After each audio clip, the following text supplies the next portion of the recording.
We're back in studio for this episode.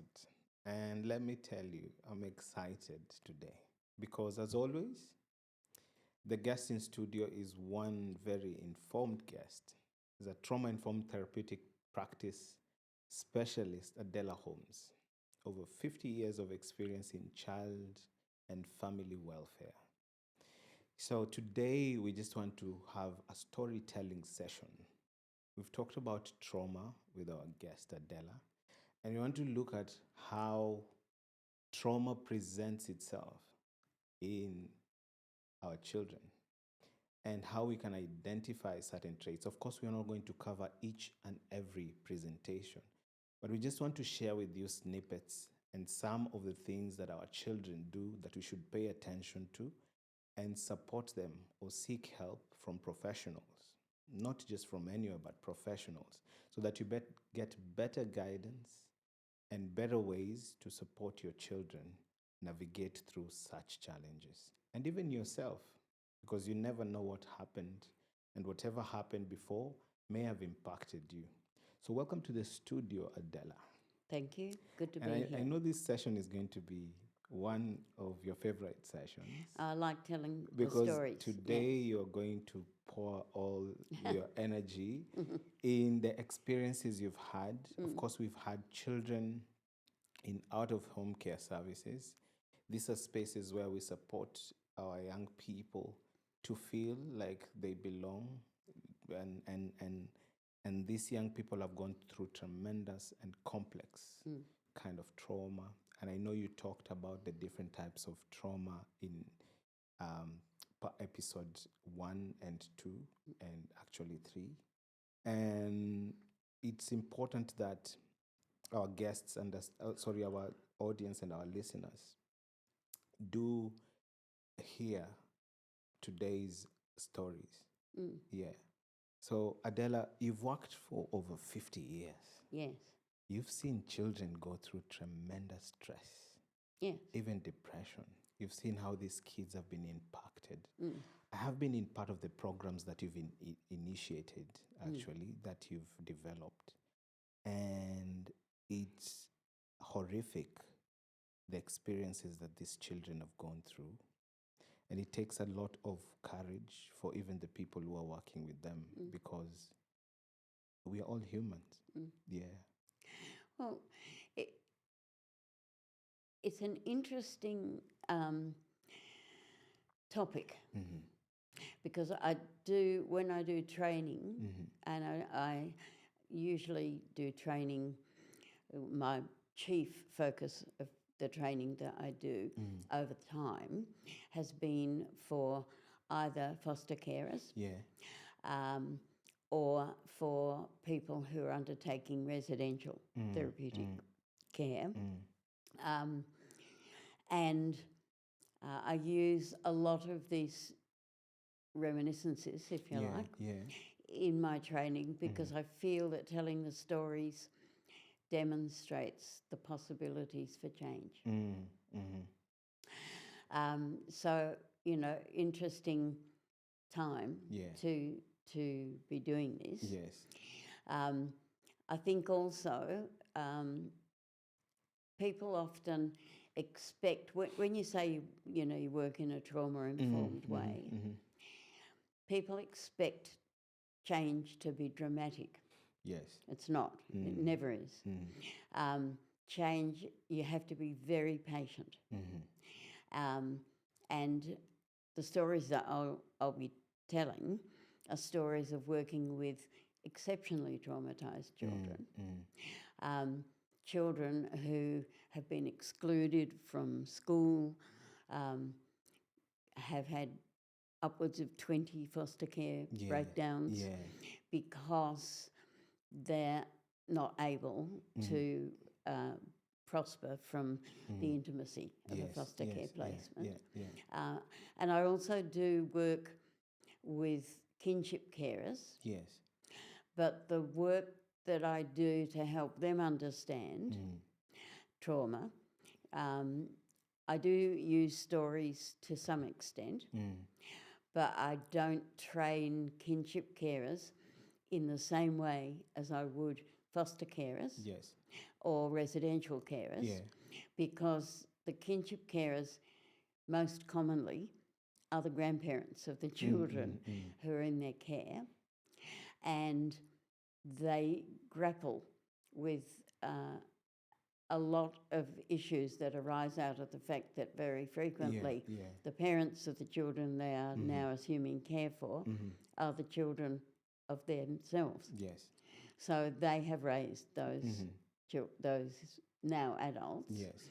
And often there is a great deal of shame to be traversed and managed. Yes. In that scenario, which you can't do by making an assumption that they can be trained the same way as foster carers who are not related to the child, right? Okay, yeah. So it's a very different circumstance. Yeah. And often when training is offered to kinship carers to come along, you know, because we're training foster carers, they might go for the first day, but they often don't continue because they don't feel that their actual circumstance is being properly understood.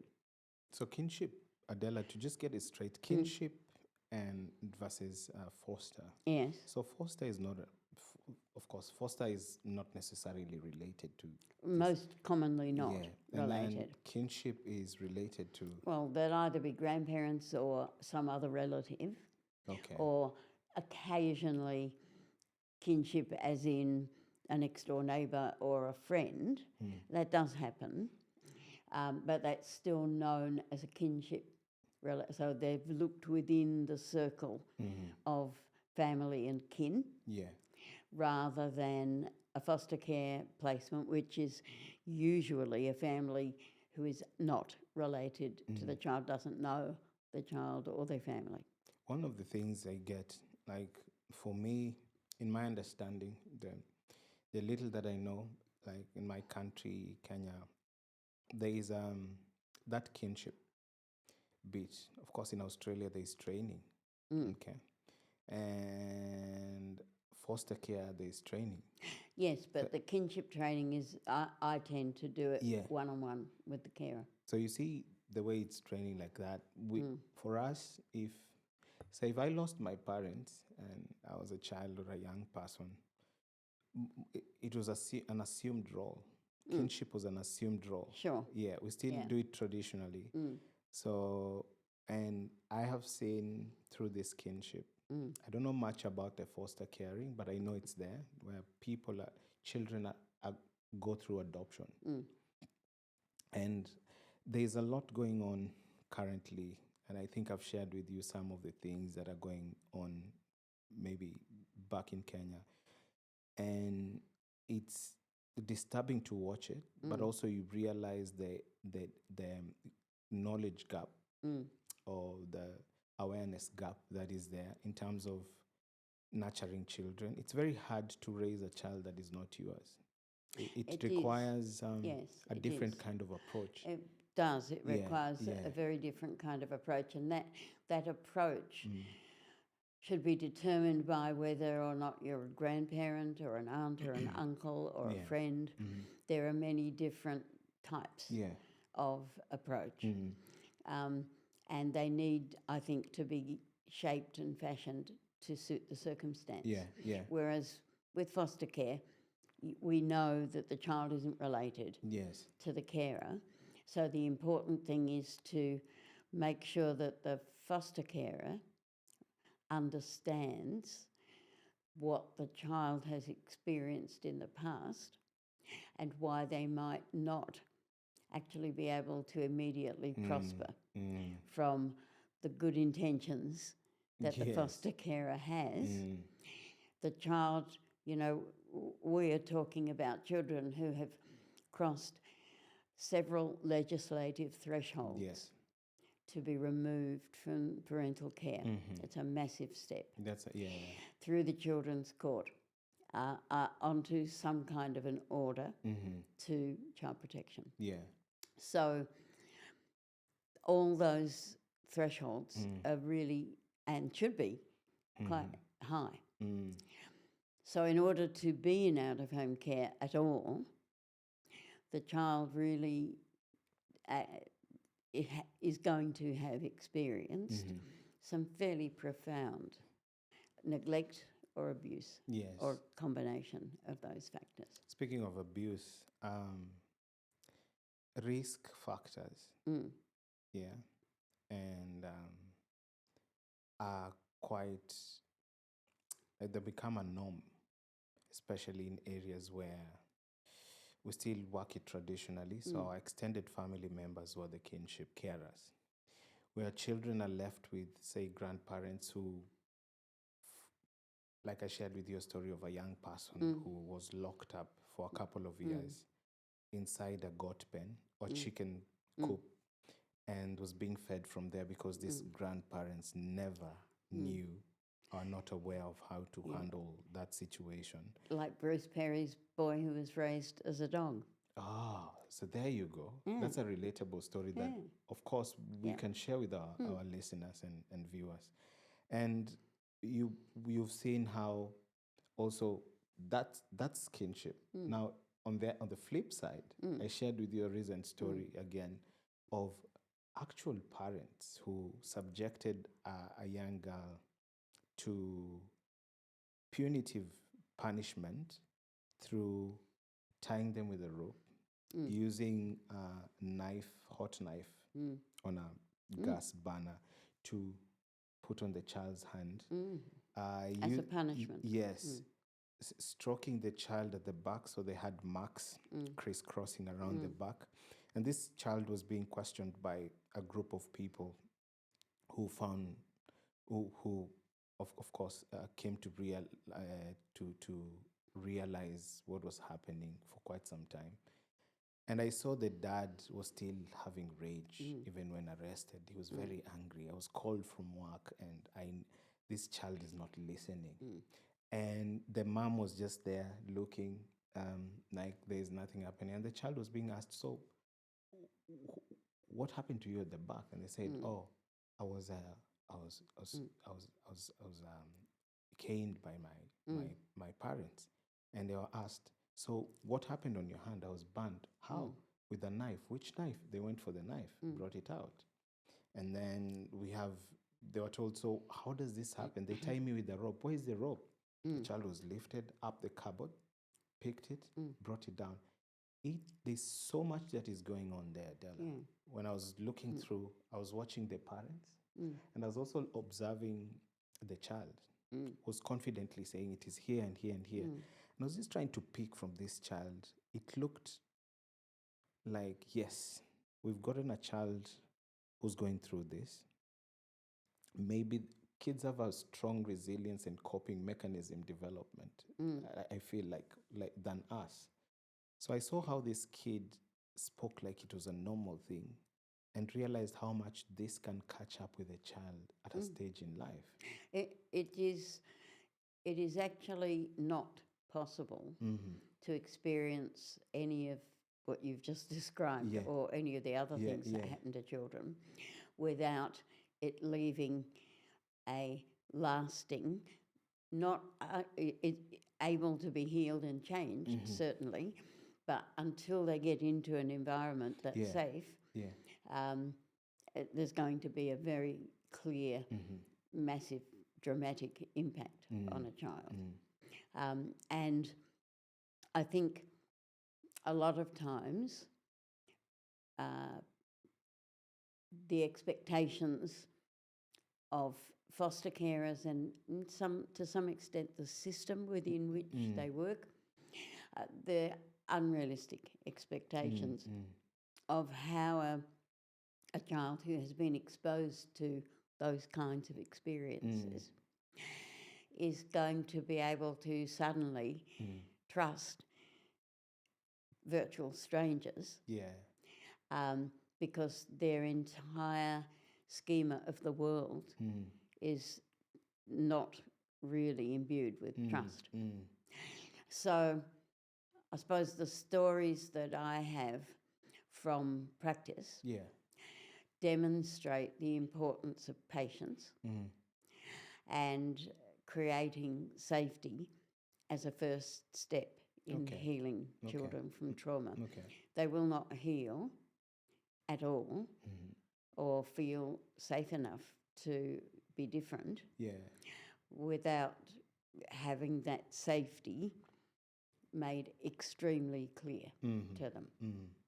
So often people have an expectation that the change will be way quicker than is at all possible because of the good intent of the carer.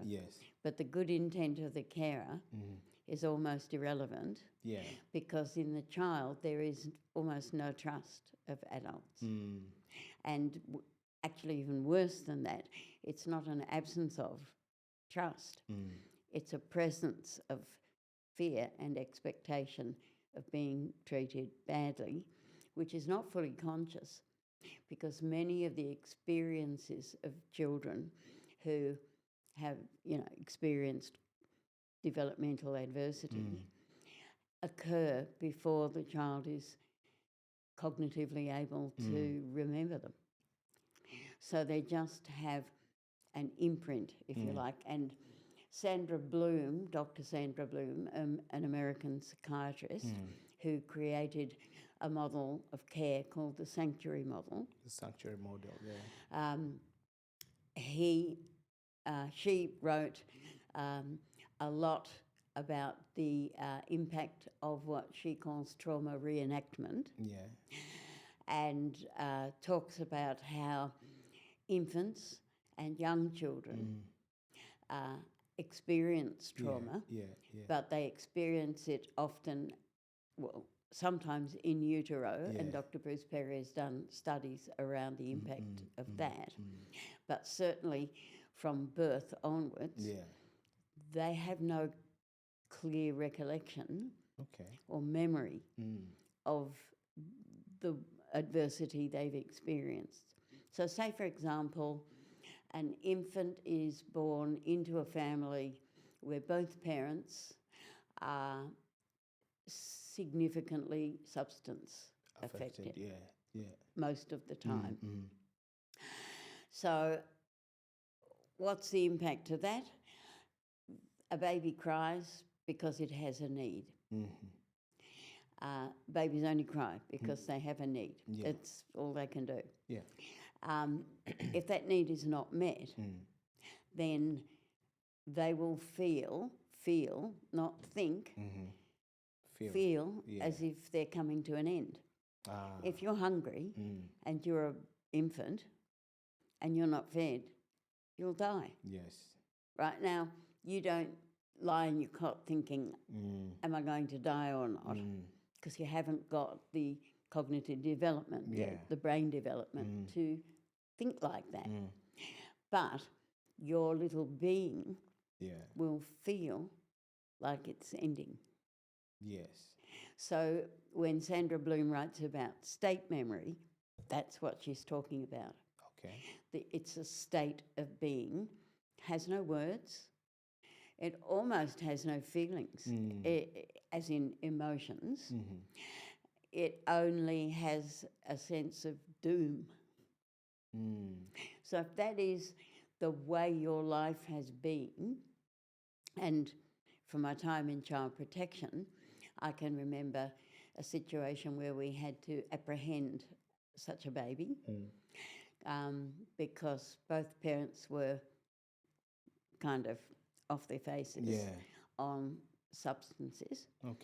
And we worked with the parents and explained to them what we were doing. Never an easy task. But we explained that we had to work with them, see what we could help them develop. But today, you're not in a place where you can care for this baby. That baby was fast asleep in a bassinet. We put the baby in the meeting room where we were sitting, making calls to foster care agencies to find a short-term placement for that infant. The infant woke up, and I will never forget this. He made a cry that sounded like the bleat of a lamb. Wow. It was just like a cry. He'd given up. Wow. So he was, I think, about maybe 2 months old. And so his experience in those 2 months, obviously, has been of not getting his needs met. Now, the good outcome of that scenario is that he was placed in foster care, and he was actually placed, he ended up being in long-term permanent care because all the work that was attempted with the parents just didn't work. Yeah. And so he had to eventually be placed in a long-term placement and went into permanent care with those carers, who did a fabulous job of helping him to be different. It's good of them. And he, you know, as far as I'm aware, well, he's probably grown up now. He's probably 30. You know? Wow, yeah. But he was fine. He was okay. So there are circumstances where the outcomes are good, when you get, you know, at the right time and the right intervention. And was it very sad for those parents? Yes, it was very sad for those parents. Do you reckon, like, for such a child, do you think between the parents and the child, what kind of help should we accord to such parents? Well, I don't think there are enough services doing the work in the right way. That's a big challenge. Yeah. Keep in mind, we're talking here about 1995, I think. Yeah, that's a different so it was a long time ago. Yeah. But the point of the story really was to just expand on the degree to which that baby had given up. Do you think that kid today, do you think such things, Adela, in your own experience, does such things catch up? Do such things catch up with children at that stage? Because there is the Could he part be where healed? the child is developing inside another human who is substance affected. Sure. And then the babies who are in that circumstance, if they're in a good, stable placement, do heal. I've got another story which I'll tell you that demonstrates that. Yes. But yes, they do. And to the best of my knowledge, that placement was a great success. The foster carers actually had older children. Okay. So having a baby, you know, there was a big gap. But there, to the best of my knowledge, that baby prospered very well in that family. That's neat to hear. I'll tell you another story about an infant because, again, this is a real example of what you can do, what the intervention can be. Yeah. But you have to know what's the problem to adopt the right intervention. Okay. So another scenario with a little baby girl in this case. Yeah. And this baby was about 6 months old and came from a very violent, like lots of family violence from the father to the mother. Yeah. The social workers, child protection workers and services had worked with those parents for about 6 months to try to address and reduce the violence. But the situation was not getting any better. Yeah. So the little baby girl who was 6 months old was removed from their care and placed in foster care. At the time, I was working in the service that was called Take Two, the one that I talked about in earlier episodes that I had written and had been working in. But at this stage, I'm just thinking this was early days of Take Two. Yeah. And I was working there. So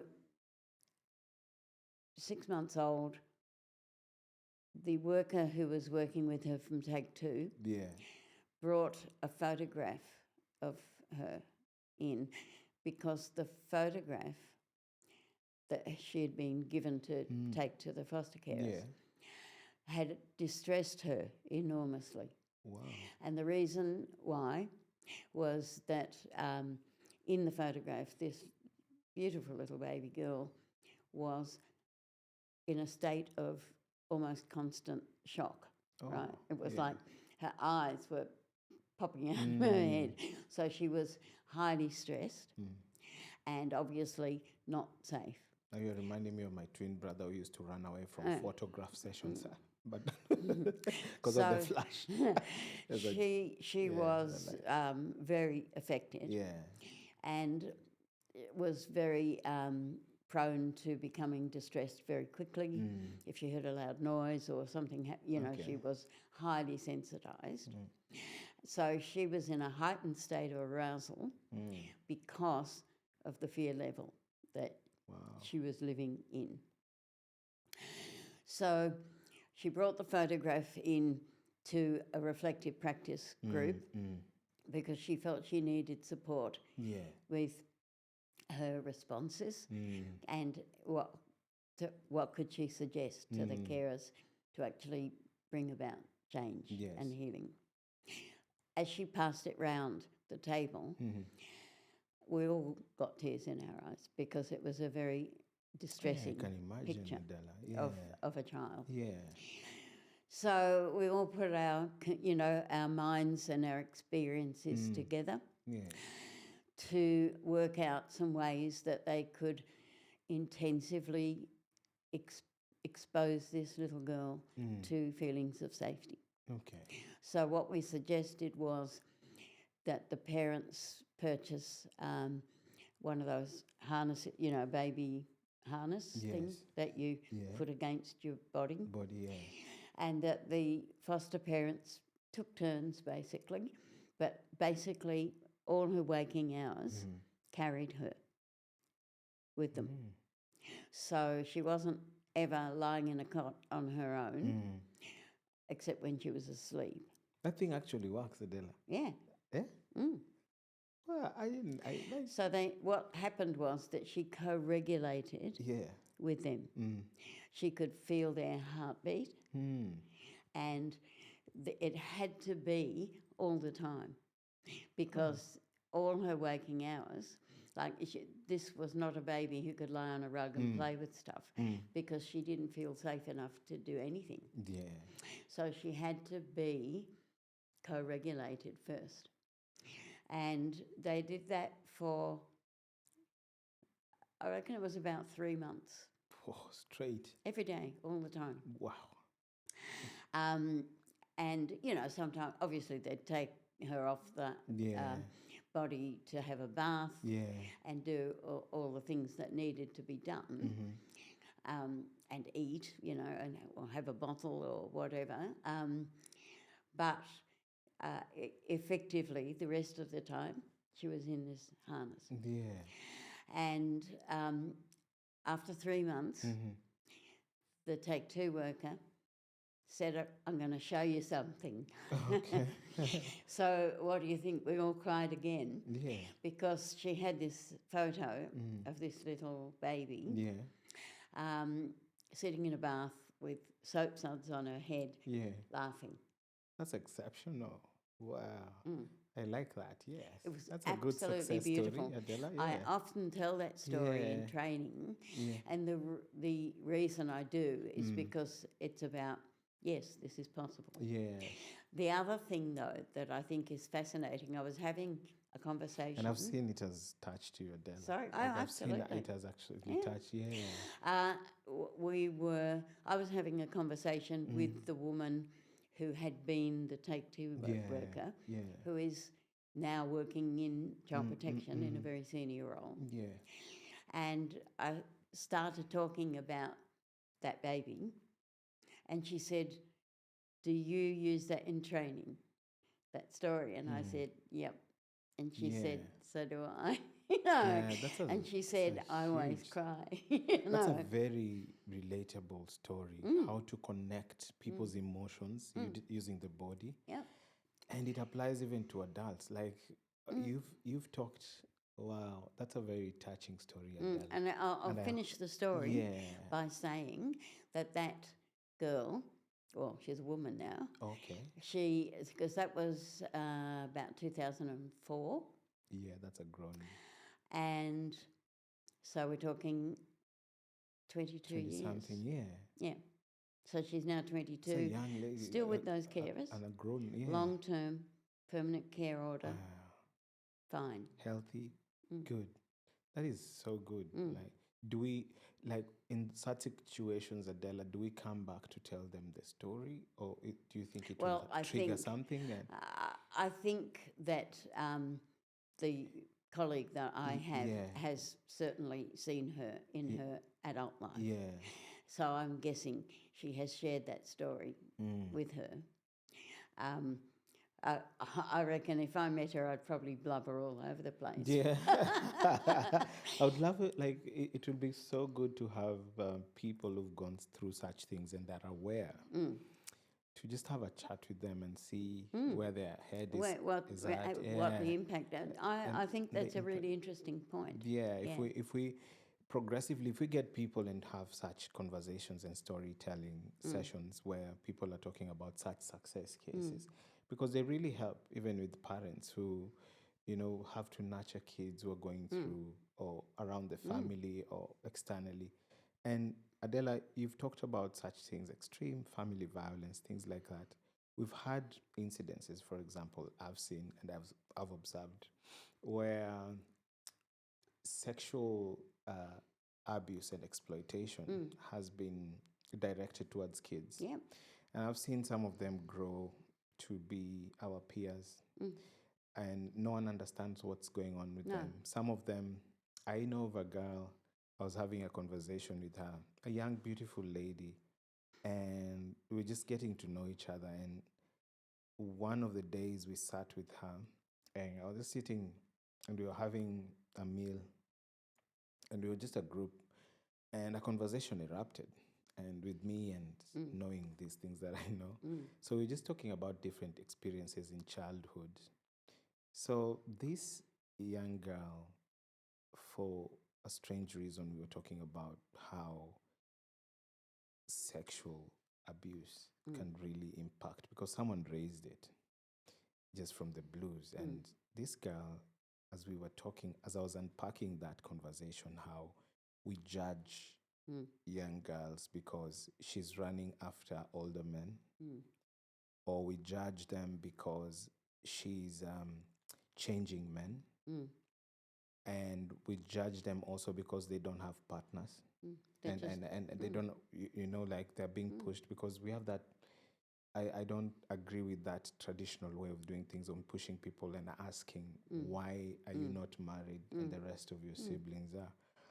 But the girl started crying, and the lady was crying, and I noticed she was crying, so I always carry a handkerchief, so I passed it on, and we started. I told her, do you feel like I think we should change this topic? And I asked her, do you feel like talking about what happened? And they told me a story of what happened when their mother used to, so the mom used to like bring different men to the house, and of course these men used to, treat her in a certain way, subject her to sexual abuse in different ways, and she developed like that. And she has this bile towards mom. There's two bits of abuse there. Yeah, right? okay. So there's the abuser who, is there doing what he's doing. Yeah.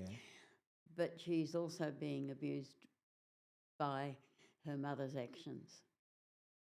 The mom is also the enabler. So the mom's action at this point, Adela, how is she abusing the child? Well, because she's bringing the men into the home who will abuse the child. Yeah. And what I think is almost inevitably true is I would find it highly likely that mother also was abused, because patterns of behaviour tend to go through generations. In this case, Adela, for if someone was listening today, or how would you advise them if they have gone through that? Because I know it has a lot of stigma. Not everyone talks about it. Because this lady was not, she was not engaging in that conversation. She was quiet, and suddenly she's sobbing. Well, you have to be careful, I think, with the conversations that one has with people, because I tend, in any interactions that I have with kids, I tend not to raise the topic of the actual abuse. I tend to take one step back. And this is what we did with the Hurstbridge model. You're taking one step back, which acknowledges that they have had things happen to them. Yeah. But doesn't talk to them, doesn't insist or even encourage that they talk about those things, but more focuses on what happens to the individual when those kinds of things have happened. Because they will at some point, hopefully, enter into some kind of therapy about the actual abuse. But what I've always encouraged workers to do is to talk about the explanation for why you are as you are today. Right, so the explanation is because what happened to you had an impact on you. But let's not talk about that. Let's talk about the impact. The impact has made you not trust people. So what can we do to help you learn that there are some people who you can't trust and there are some people who you can trust? And how do you tell the difference? Right? So you're only talking about those impacts. I tend not to want to take anybody to a particular event. And that is the case no matter who you're talking to, in terms of, unless it intrudes into a conversation without you having invited it, right?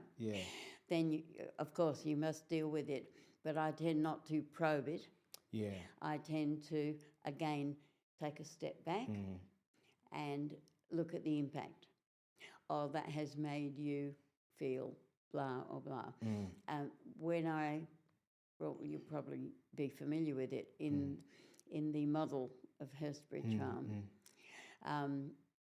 I helped the staff to understand why it might be that children can make allegations that are false. Right? And they're actually not doing it purposefully. But if you, let's say, actually I remember writing this example into the manual that we had at Hurstbridge Farm. If you have grown up in an environment where, say, your mum had a partner who you got up and looked at the cartoons on the television every Saturday morning. It'd be on an iPad now, but, you know, we're talking 23 years ago. You were sitting there, and every Saturday morning that you did that, your mother's partner, who you didn't know very well, came and sat down next to you and then started touching you inappropriately. So that's happened to you week after week after week after week. So the staff needed to be aware that if that was the case, as may well have been the case, we don't necessarily know, then you cannot just walk into the room when the child's watching the cartoons and sit down next to them and go, hey, because all of that preamble is part of the abuse experience for the child.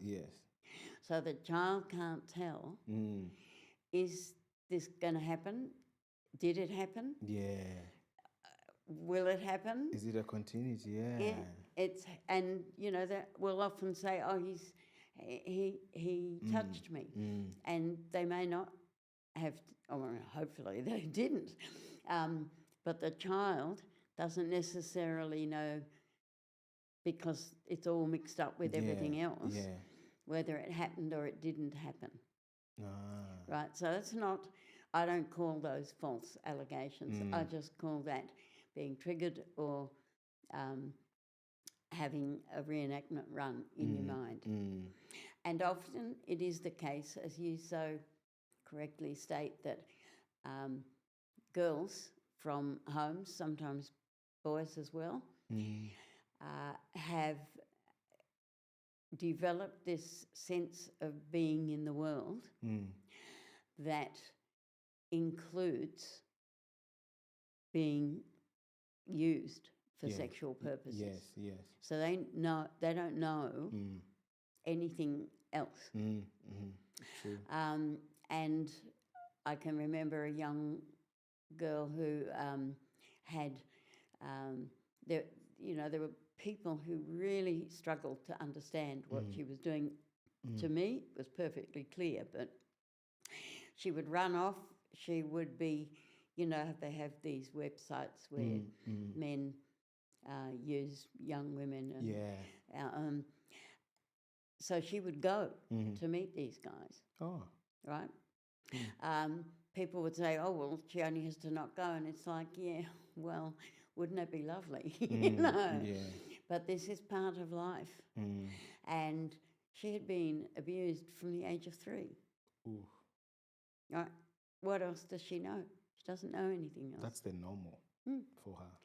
But what we did over time was encourage her to see herself differently. Okay. Right? So we didn't say, oh, we're going to punish you, you can't have this, you can't have 3 nights without television. No. We encouraged her to experience herself differently. And I don't want to go into the detail of it because it might be too identifying. Yeah. But I will say that that young woman became quite different in her behaviour. Okay, that's as good. A result of that, and saw the world as having a different way of being. Yeah, that's positive. But you have to be able to have patience. You have to be able to not judge. Yes. It's the old, I didn't have that metaphor then, but it's the old Dodgem approach. Yeah. And that's what we used. We encouraged, engaged and encouraged. And you see success with and that. We saw patience. Success. Yeah, that's a very good, that's actually a very good story relating to, success stories where we're encouraging people and especially adults to work on being the safe spaces and to be very patient. I know it takes quite a while, and that's why it's important with this trauma-informed kind of practice knowledge, because children's adverse experiences, childhood experiences, they call them the ACEs, are quite can really go a long way. And I see it happens even between partners. When another partner is kept from the other one, they start to wonder what's wrong with this person. Indeed. I know Adela, there's a lady I was trying to be in a relationship some time back. And we went on a date and we were having a good chat. And then suddenly she started talking to me about her high school experience. Like she asked me, why did you go to high school? And I said, and we just seated by the counter, like a restaurant, and then the counter. And we were just having a drink there and some snacks. And we just randomly started talking about something that had happened in the past. She had this abusive relationship, and she just started talking by herself. So I thought, okay, she started this topic, so let me just listen. And she went to an extent of telling me she had someone who would lock her up in the room when they disagree. And then, so I asked her, so how do you feel about it? And have you taken time to heal? Because I realize how many of us don't take time through a healing process. After relationships, after relationships, we jump into the next one, after the next one. And it kind of, we pile up a lot of, baggage. And she started talking about a relationship she had with a dad. And one of the you thought, I'm out of and I thought, is this the part where why is she telling me these things, where she's feeling comfortable sharing with me? And I never realized she's not shared this information with, she, from her own words, she has not talked about this, because as she kept talking about it, she got to a point where she said, my father left us with my mom and married someone else, just left. And so I was trying to keep in touch with my father.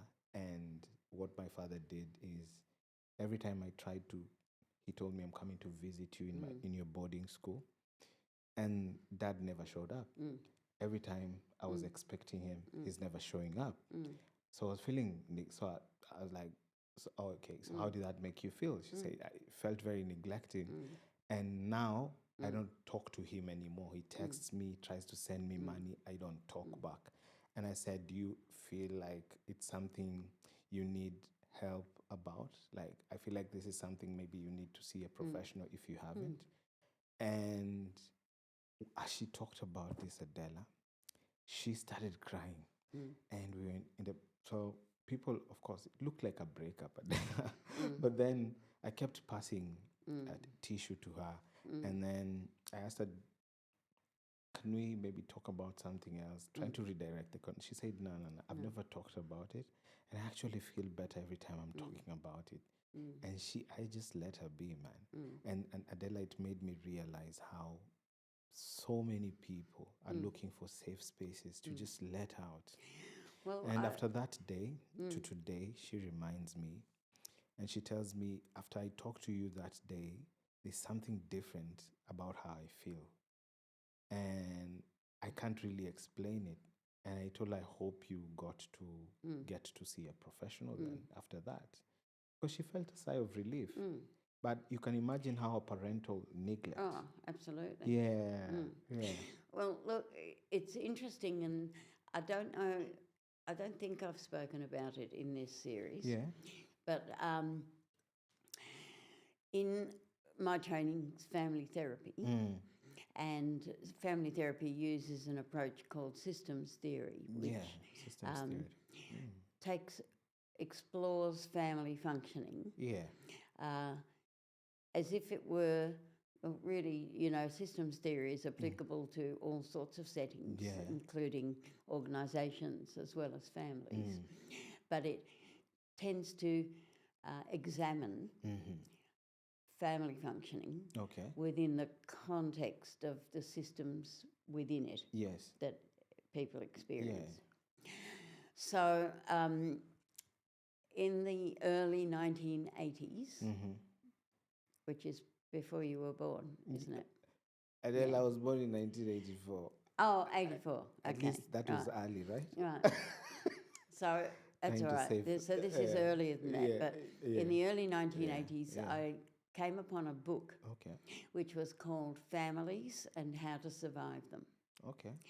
It was written by, John Cleese? I've not heard of John Cleese. He's actor. Okay. He's a comedian. He was very famous for a 12-part comedy series called Faulty Towers about a hotel. It's kind of politically a bit incorrect these days, but I still watch it in secret. Yeah. But very funny man, but also came from quite a disturbed family. So he went into therapy with a guy who was a family therapist. Yeah. And he and that man, Robin Skinner, wrote a book together called Families and How to Survive Them. So basically in that, what I'm going to relate, which I think really is quite relevant to the story that you told. He he ran at that time, groups for people who were having difficulty finding relationships. Okay. And so let's say he's got, on the first day of the group, he's got 24 people in a big room. Yeah. And what he does is he gets those people to just mill around the room, looking at each other, not saying anything, and to select one other person to whom they are in some way drawn. So when they've done that, there's pairs. So then he asks the pairs to do the same again, and pick another pair that they are in some way drawn to. Yeah. Then he's got groups of 4. And he's got, if he had 24 people, he's got 6 groups of 4. Yeah. So he then asks those groups of 4 to sit down and talk about unresolved issues within their families of origin and who they were with, right? Yeah. And, you know, obviously what he says in the book is that the similarity between each of those people in those 4 groups of 4 is far too great for it to be coincidence. Wow. Mostly their experiences are exactly alike. That's interesting. That's Very an interesting approach, Because what it means is that we are drawn to people with unresolved issues in their past by cues that are so subtle we don't even see them, but we can pick them up walking around in a group of people who we don't even know. At some point I found myself in that pattern. Yeah, I found myself and in that has pattern. a lot of relevance to the conversation that you were recounting. So what he was basically saying, and what the systems theory basically would say, is that what we call chemistry, you know, we just took one look at each other and that was it, is actually not really that romantic after all. That it is actually a resonance. You're going to break homes, Adela. I know. I'm sorry. I'm really sorry. Okay. But I didn't actually create this systems theory. I'm just recounting it. But what that means is that it explains many things. It certainly in our field, it explains why people who have a history of child protection somehow find another person who has a history of child protection. There's a connection every time. There's a similarity in connection. Even how we were brought up in different suburbs, we kind of get similarities in the environments we were brought up. So those things could be positive. They could be, or they could be negative. You know, Adela, just a quick one. Interestingly, how I was brought up, the environment I was brought up, I tend to be attracted to the female who have been brought up in a similar environment without me knowing. You've just proved the theory. Yeah, and they and I get along better with them than So every time I talk about that exercise in a training session, someone, at least one person, will come up to me afterwards and say, "You are so right. That is so true." It is so true. Because I pick the same person again and again and again. I would love to hear from our viewers regarding it would be and our interesting. listeners about that. It would be interesting, but hope is in sight, because once you know something to be the case, you can do something about it. Yeah. It's only when you don't know that you can't. So all it takes is to identify. Well, it's not all it takes, but it's the beginning. It's the beginning of it. Carl Jung normally says, Carl Jung, you know him? Carl Jung. Oh, Carl Jung, yes. Yeah, he yes. normally says that when the unconscious meets the conscious, then you can make wonders out of it. Well, absolutely. Yeah. And there are many, many stories. We'll have to have another one where I Yeah, talk hopefully about we'll stories. definitely have another session for stories, Adela. Yeah, because I think those stories create hope. And also, yes, they create and open a conversation and encourage. They do. And one of the things, Adela, that I really appreciate about stories, they have a way of talking to someone who does not have the capacity to speak about and know that they're not alone. That these are things that are happening in the world. I think that's a very good point. I also think it's important to say, though, that even once identified, that's the beginning. It's not the end. Yes. It's not the resolution. The identification is the critical starting point. Yeah. But people should not be dismayed if suddenly all their problems don't sort of fall away. Yeah. Because that's not realistic. It needs patience as well. It needs the intervention. Yes. And also these experiences from adverse childhood experiences don't resolve quickly and easily. Yeah. They take time, they take effort, but they can be resolved. Well, thank you, Adela. Thank you, Adela, for those very insightful stories. I have seen many change and resolve, and it's not only that there's hope, it's possible. It is possible. Do it. That's the keyword. It's possible. And we wrap up the show, and we thank Adela for her great insights. The stories we've shared give snippets and direction and strategies in which we can work around. And if you ever identify or you have a story or something you want to share with us that we can be able to come back and have a conversation about, and we can share a bit of strategies on how you can work out of such situations, please feel free to reach out. You can actually send us an email. You can, if you're not comfortable, to put it down on the chats. And also, I want to encourage each one of you, if you feel that these conversations have rubbed you the wrong way, they've taken a different toll with you, we encourage that you talk to someone, a professional person. If you can, look for a safe person to talk to, because it's important. The first step is actually accepting and acknowledging that this is an issue with thyself, and it doesn't identify you. So as we wrap up, and I'll see you in the next episode, and I just want to encourage you to look after yourself and continue to look after each other, and let us make the world a better place.